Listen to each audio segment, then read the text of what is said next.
अल्लाह बोल बोल बोल, अल्लाह बोल बोल बोल, अल्लाह बोल बोल बोल, अल्लाह बोल, अल्लाह बोल बोल बोल, अल्लाह बोल बोल बोल, अल्लाह बोल बोल बोल, अल्लाह बोल।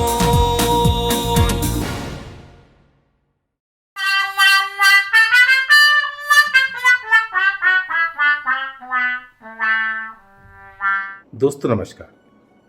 कमलनाथ सरकार में वन मंत्री रहे उमंग सिंघार की परेशानियां लगातार बढ़ती जा रही। जैसा कि सभी को पता है कि पूरा का पूरा मामला एक महिला की आत्महत्या से जुड़ा हुआ है।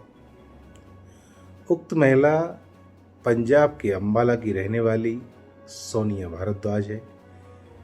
सोनिया भारद्वाज लगभग 1 वर्ष पूर्व उमंग सिंघार से दिल्ली में मिली थी और तब से ही उनकी मुलाकात का सिलसिला लगातार जारी था। धीरे धीरे ये मुलाकात दिल्ली से भोपाल तक पहुंचती है और उमंग सिंघार के बंगले में पहुंच जाती। दोस्तों, पुलिस इस मामले में बताती है कि महिला उमंग सिंघार के साथ लगभग 2 महीने से लिव इन रिलेशनशिप में रह रही थी।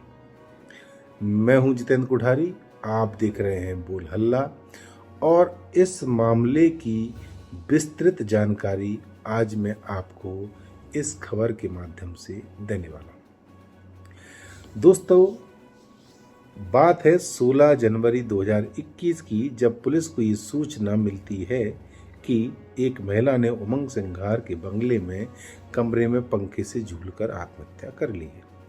ये खबर देने वाला कोई और नहीं, मृतिका का पुत्र और उस बंगले का चौकीदार। पुलिस इन दोनों की सूचना पर मर्ग कायम करती है और इसकी जांच शुरू की जाती है।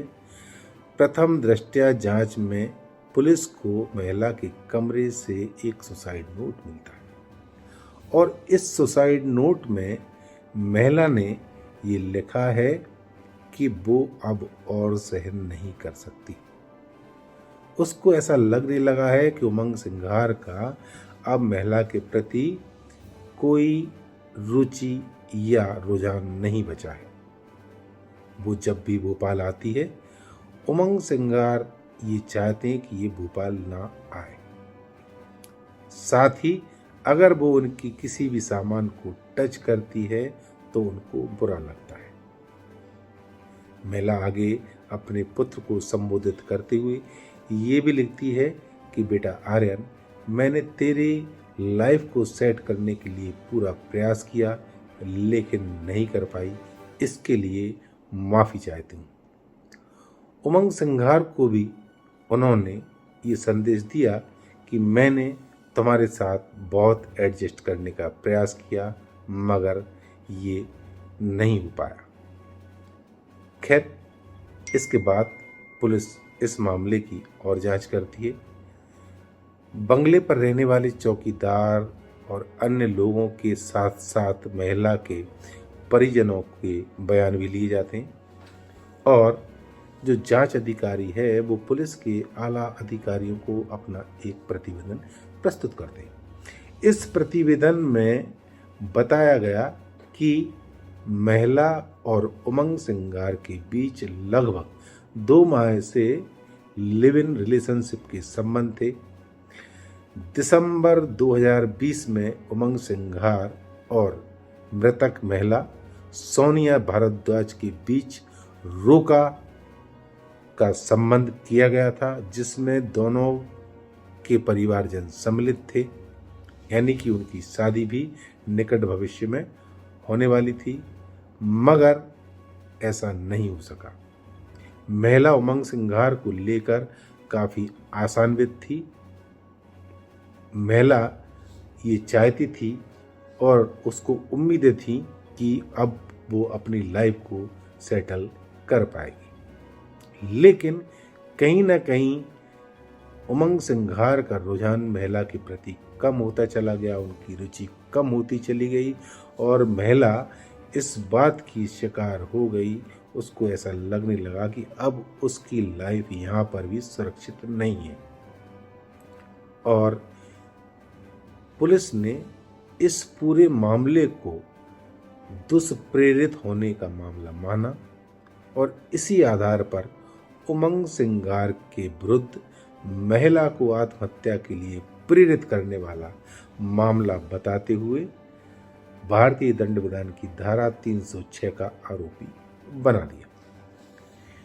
इस पूरे के पूरे मामले में उमंग सिंघार का ये कहना है कि वो निर्दोष हैं और उनके महिला से इस तरह की कोई संबंध नहीं थे, यानी कि महिला ने कभी उसकी परेशानी उन्हें नहीं बताई।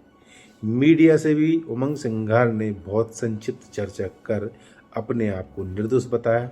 साथ ही आईजी को एक आवेदन भी कांग्रेस के पूर्व मंत्री जीतू पटवारी, पीसी शर्मा एवं अन्य आला अधिकारियों के द्वारा भेजा, जिसमें उन्होंने खुद को निर्दोष बताते हुए इस पूरे मामले की मजिस्ट्रेटियल जांच करवाने की इच्छा जताई। दोस्तों, इस मामले में भारतीय जनता पार्टी भी कांग्रेस के सामने है। भाजपा ने इस मामले में सीबीआई जांच की मांग की है, लेकिन भविष्य में क्या होता है ये तो देखना बाकी है।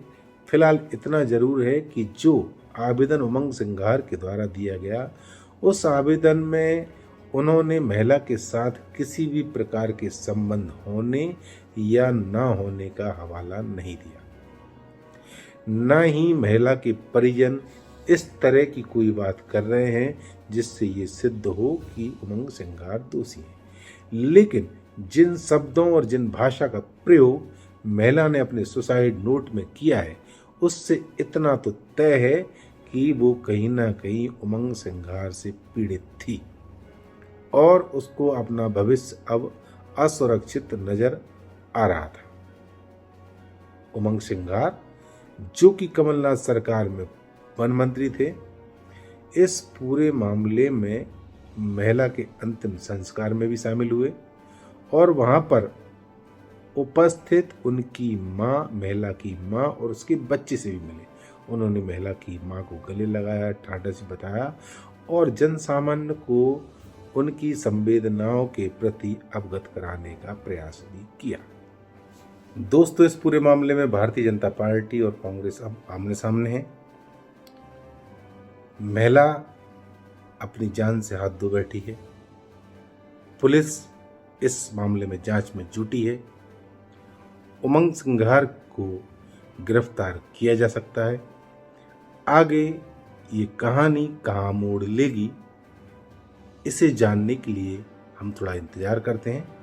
तब तक के लिए नमस्कार, जय हिंद, जय भारत।